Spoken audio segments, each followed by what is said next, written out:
แกงส้มปลานิ่นใส่ดอกกระหล่ำกันนะครับเนาะจะมี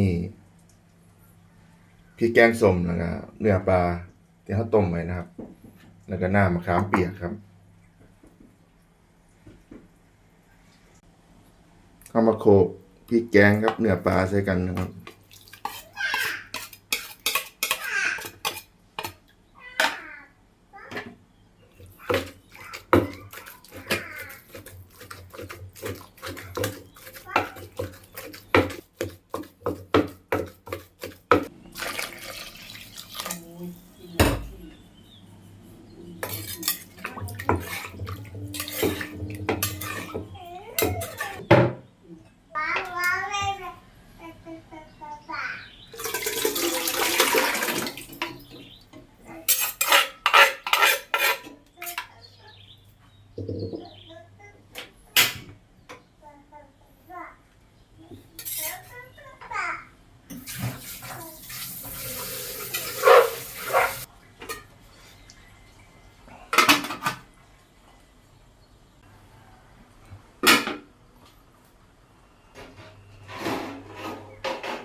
ปรุงรสด้วยน้ำปลาร้านะครับเนาะ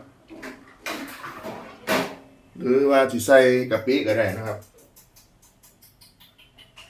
ใส่กะปิแทนน้ำปลาร้านะครับ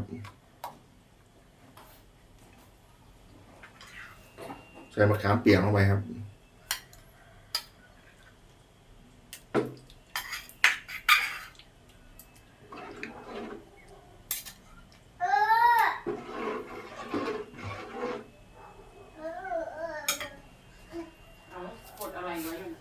ใส่น้ำตาลทรายลงไปครับ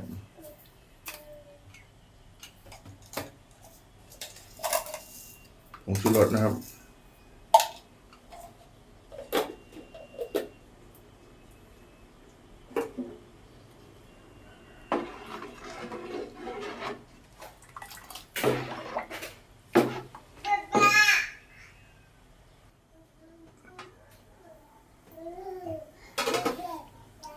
พอน้ำเดือดแล้วก็ใส่เนื้อปลาลงไปครับ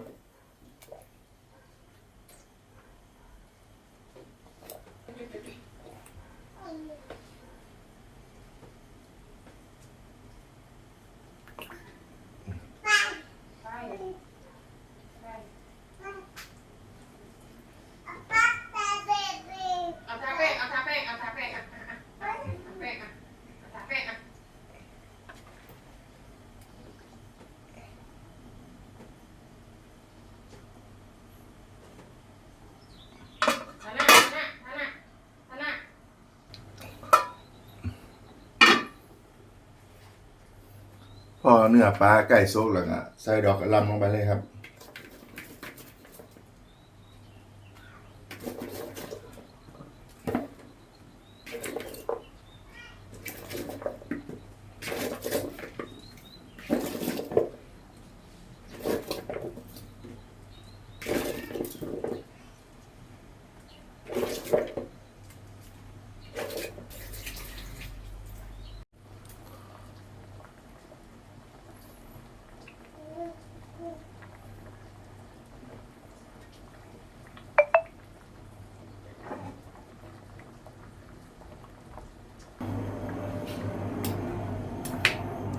เดี๋ยวเรียบร้อยครับ